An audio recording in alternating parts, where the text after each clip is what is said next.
आज का टॉपिक अपना एक्सरे ट्यूब, उसका वर्किंग प्रिंसिपल क्या है, उसके कंपोनेंट क्या क्या है। वर्किंग प्रिंसिपल एक्सरे ट्यूब का होता है कि जो काइनेटिक एनर्जी है उसको कन्वर्ट किया जाता है अपने एक्सरे और हीट के अंदर। तो इसका प्रिंसिपल हो गया एनर्जी कन्वर्जन। ठीक है। सेकंड, इसके कंपोनेंट्स देखते हैं कि कंपोनेंट्स ऑफ एक्सरे ट्यूब क्या क्या है। सबसे मेन कंपोनेंट था कैथोड एनोड। कैथोड का काम क्या है कि जो जब अपन करंट को अप्लाई करेंगे तो फिलामेंट हीटअप होगा, हीटअप होने से थर्मियोनिक एमिशन के थ्रू इलेक्ट्रॉन का प्रोड्यूस किया होगा। इसमें दो टाइप के फिलामेंट होते हैं, लार्ज और स्मॉल, जिसके बारे में अपन आगे और देख लेंगे। दूसरा का है एनोड। एनोड रोटेटिंग हो सकता है या स्टेशनरी हो सकता है। दोनों टंगस्टन के बने हुए होते हैं, क्योंकि टंगस्टन का जो एक तो एटॉमिक नंबर हाई होता है, ठीक है, दूसरा इसका मेल्टिंग पॉइंट ज़्यादा होता है 3380 डिग्री सेल्सियस। ठीक है, तो एनर्जी ज़्यादा होगी इसकी। दूसरा फॉक्सिंग कप। फॉक्सिंग कप एनोड के जो फिलामेंट होते हैं उसके चारों तरफ होते हैं। जैसे इलेक्ट्रॉन रिलीज होगा तो उनको फोकस करने का काम करेगा फॉक्सिंग कप, जो निकल का बना हुआ होता है। ठीक है। फिर आते हैं glass envelope. Glass envelope X-ray की जो कैथोड एनोड वगैरह उनके चारों तरफ होता है, जो वैक्यूम वगैरह क्रिएट करता है। और एक्सरे ट्यूब की विंडो, जहाँ पर अपने लेड का कवरिंग एब्सेंट होती है, जहाँ से एक्सरेज ट्यूब से बाहर की तरफ निकलती है, वो वाला पार्ट आपका एक्सरे ट्यूब विंडो कहलाएगा। एक एनोड साइड, एक कैथोड। एनोड के अंदर एक रोटर होता है, एक स्टेटर होता है, एक एनोड स्टेम होता है, और एक होता है मेन कंपोनेंट टारगेट एटम, जिसको अपन एनोड डिस्क बोलते हैं। ठीक है। दूसरा होता है अपना कैथोड। कैथोड असेंबली के अंदर दो चीज़ें होती है, एक कैथोड फिलामेंट और दूसरा फॉक्सिंग कफ। फिलामेंट दो टाइप के होते हैं, एक स्मॉल फिलामेंट और एक लार्ज फिलामेंट। जो फिलामेंट है ये अपना टंगस्टन का बना हुआ होता है।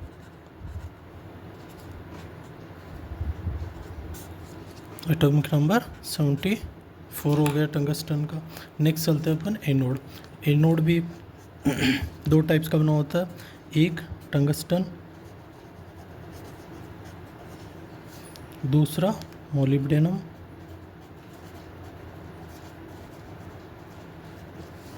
एटॉमिक नंबर 74 हो गया टंगस्टन का, मोलिब्डेनम का 42 हो गया। फिर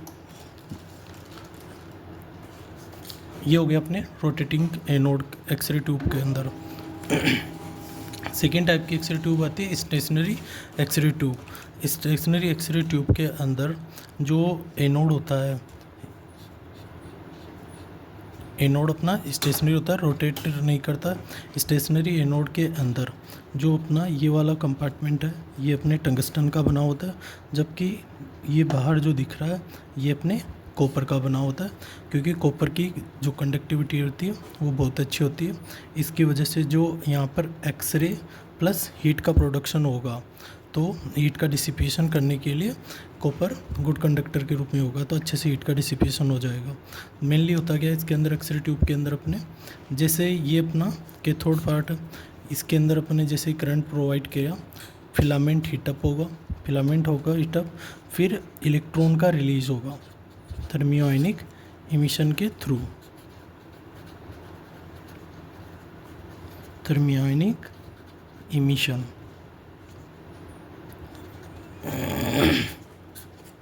इलेक्ट्रॉन रिलीज होगा, फिर कैथोड और एनोड के बीच में जो पोटेंशियल डिफरेंस होगा उसकी वजह से इलेक्ट्रॉन फास्ट मूव करेगा और एनोड के ऊपर स्ट्राइक करेगा, और 1% 99% हीट के अंदर 1% एक्सरेज के अंदर कन्वर्ट हो जाएगा। फिर नेक्स्ट हो गया अपना कैथोड हो गया, एनोड हो गया। अब चलते हैं नेक्स्ट पार्ट इसके एनवलप के ऊपर, ग्लास का एनवलप। ग्लास का एनवलप करता क्या है कि जो अपने कैथोड और एनोड है, जो इंटरनल एनवायरनमेंट है उसको वैक्यूम प्रोवाइड करता है, वैक्यूम क्रिएट करता है। वैक्यूम बना के रखता है। क्यों? क्योंकि सपोज कीजिए इसके अंदर जो के अपना कैथोड और एनोड है, इसके बीच में अगर कोई अदर गैसियस प्रेजेंट होगा, एटम प्रेजेंट होंगे, तो उनसे जो इलेक्ट्रॉन रिलीज हो रहा है वो पहले उनसे स्ट्राइक करेगा और स्कैटर्ड हो जाएगा। तो सेकेंडरी या स्कैटर्ड रेडिएशन का प्रोडक्शन होगा। तो उससे क्या होगा कि जो एक्सरेज, यूज़फुल एक्सरेज है, उनका फॉर्मेशन नहीं हो पाएगा। इसलिए यहाँ पर वैक्यूम क्रिएट किया जाता है ग्लास एनवेलप के थ्रू। रोटेटरी के अंदर एक एनोड स्टेम होता है, ठीक है। ये फिलामेंट था फोक्सिंग कप। फोक्सिंग कप भी नेगेटिवली चार्ज होता है। फोक्सिंग कप करेगा जो यहाँ से फिलामेंट से इलेक्ट्रॉन रिलीज़ होंगे उनको फोकस करेगा किसके ऊपर? एनोड के ऊपर। ये इलेक्ट्रॉन ऑलरेडी नेगेटिव, ये भी नेगेटिव है, तो नेगेटिव नेगेटिव यहाँ से कंप्रेस करके जो अपना एनोड है उसके ऊपर स्ट्राइक करेगा।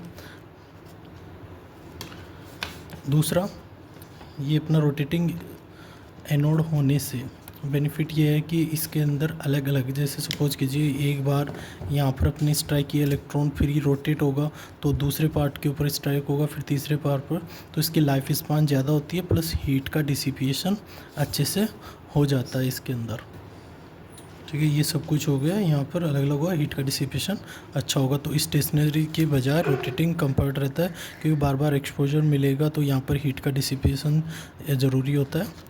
तो इसलिए ये रोटेटिंग ज़्यादा होता है, लाइफ स्पान ज़्यादा होगी। इसमें क्रैक्स वगैरह वो सब कुछ नहीं होंगे। क्रैक को रोकने के लिए दूसरी चीज़, टंगस्टन के अंदर रेनियम की इम्प्योरिटीज़ मिलाई जाती है लगभग अप टू 10% तक। तो उससे क्या होगा कि टंगस्टन की जो थर्मल कैपेसिटी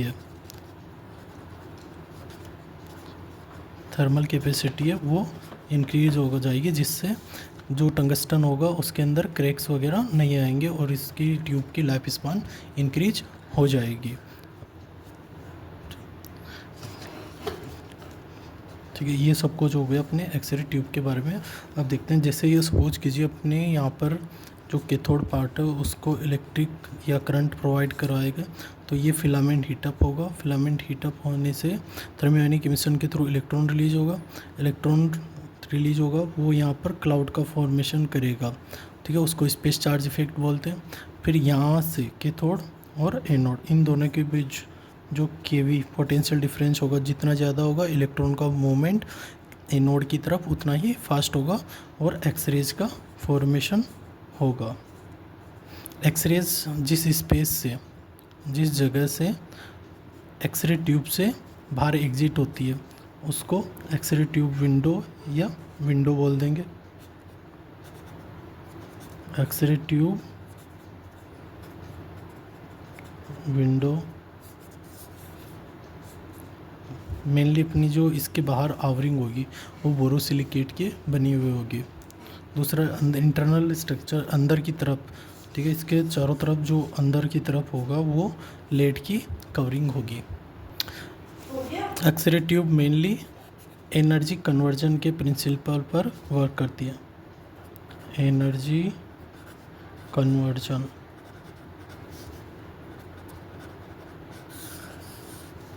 के ऊपर वर्क करती है।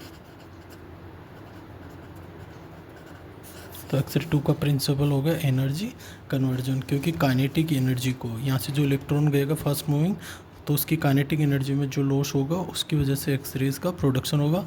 लास्ट वीडियो में अपन ने देख लिए थे कि एक्सरे का प्रोडक्शन दो टाइप से होता है, एक अपना ब्रह्मस्टारलंग, दूसरा कैरेक्टरिस्टिक रेडिएशन।